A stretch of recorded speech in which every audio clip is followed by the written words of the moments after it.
Salut les amis, on est parti aujourd'hui pour une petite vidéo un petit peu spéciale. On va partir sur un format top et flop aujourd'hui avec des infos qui sont basées sur ce qu'il s'est passé hier dans la planète football. Donc 3 tops et 3 flops.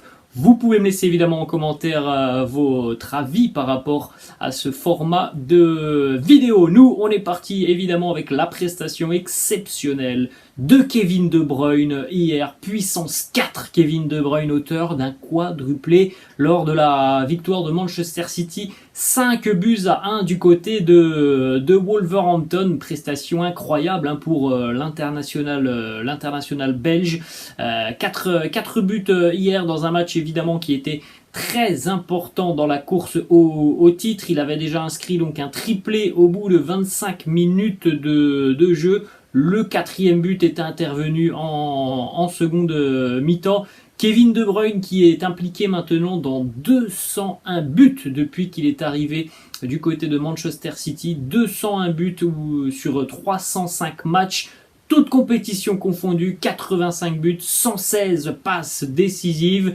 C'est un véritable playmaker, Kevin De Bruyne, buteur, passeur, un joueur qui voit des choses que l'on ne voit pas forcément sur le terrain. Il est capable de délivrer de véritables caviars.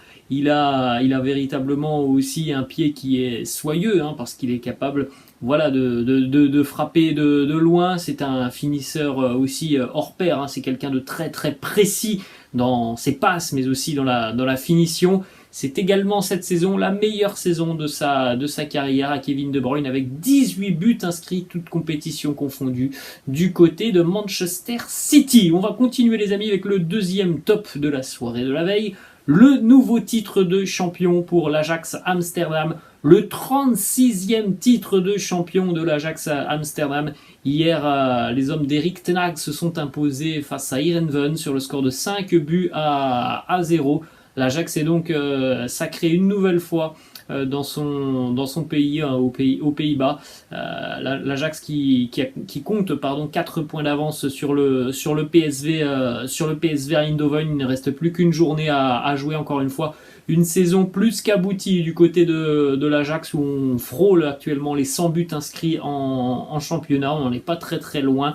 Regardez cette différence de but de plus 79. Il y a eu vraiment encore une fois pas mal de cartons du côté de l'Ajax, et puis aussi cette année l'aspect défensif qui a été assez incroyable. L'Ajax, jusque je crois à la 20e journée à peu près, ils avaient encaissé que 5 ou 6 buts en championnat. C'était quand même assez dingue. C'est certainement aussi donc le dernier titre pour Erik ten Hag avec son équipe avant de rejoindre Manchester United, lui qui a bâti des choses exceptionnelles depuis qu'il a pris en main l'équipe donc il y a quelques années, avec de nombreux titres sur la scène nationale aux Pays-Bas. Et puis on rappelle tous évidemment aussi cette aventure exceptionnelle il y a quelques années en Champions League, avec le parcours incroyable des jeunes de l'Ajax notamment, qui avaient éliminé le Real Madrid par exemple, et qui avaient échoué dans les toutes dernières secondes face à Tottenham en demi-finale de la Champions League. On va continuer les amis avec aussi cette troisième information, ce troisième top. Hier, c'était ce match qui a été disputé hier du côté de Mönchengladbach, entre le Borussia Mönchengladbach et la sélection ukrainienne qui se prépare donc à affronter dans quelques semaines l'Écosse lors de son match de barrage à la qualification pour le mondial. Une sélection évidemment qui se prépare dans des circonstances très compliquées. On sait tous ce qu'il se passe en Ukraine. Donc c'est pas facile de travailler dans ce genre de conditions, avec en plus de ça des séances d'entraînement qui ne sont pas au pays.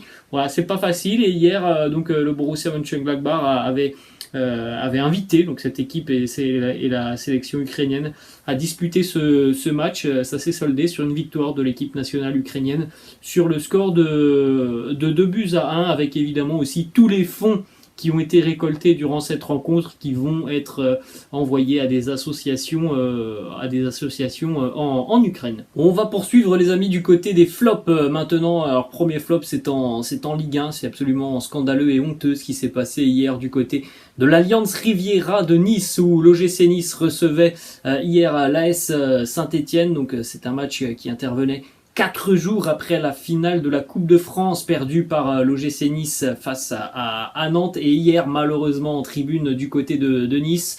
Et c'est pas la première fois hein, cette saison qu'il y a des débordements du côté de Nice. Hier, voilà, ce sont tout simplement des chants scandaleux qui ont été entendus du côté du virage hein, de l'Alliance Riviera, du côté de la brigade sud populaire de l'OGC Nice.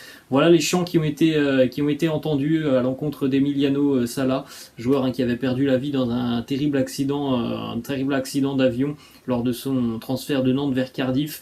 Voilà ce que l'on a entendu hier du côté de Nice. C'est un Argentin qui ne nage pas bien, Emiliano Soulo, terriblement honteux et scandaleux. Et en plus de ça, hein, je pense que si vous avez entendu les images, on a tous compris que ce n'était pas une ou deux personnes hein, qui étaient impliquées, mais voilà, il y avait quand même énormément de monde qui malheureusement chantait ces chants injurieux envers Emiliano Sala. Christophe Galtier, d'ailleurs l'entraîneur du FC Nantes, hein, a très rapidement réagi, notamment en conférence de presse. Il nous dit c'est inadmissible, c'est surréaliste. Je n'ai pas de mots, qu'ils restent chez eux. On ne peut pas entendre ça dans un stade. Si c'est pour insulter des morts, eh bien qu'ils restent chez eux. Je n'ai pas de mots pour qualifier ce que nous avons entendu au retour dans les vestiaires. Il n'y a pas eu de cris de joie, mais de la stupeur. Si c'est ça notre société, eh bien on est dans la merde. Au nom de mes joueurs, du staff technique médical, je présente mes excuses à la famille d'Emiliano Sala et au FC Nantes. C'est vraiment moche hein, ce qui s'est passé hier du côté de l'Alliance Riviera. Ensuite on continue avec un autre flop, la Juventus battue hier du côté du Stadio Olimpico de Rome lors de la finale de la Coppa Italia. La Juve battue par l'Inter après prolongation sur le score de 4-2. L'Inter hein, qui a pris véritablement le dessus sur la Juve depuis quelques temps hein, maintenant. Il y a déjà quelques semaines en championnat, les Interistes s'étaient imposés du côté de Turin. Cette fois-ci c'est la finale de la Coupe d'Italie.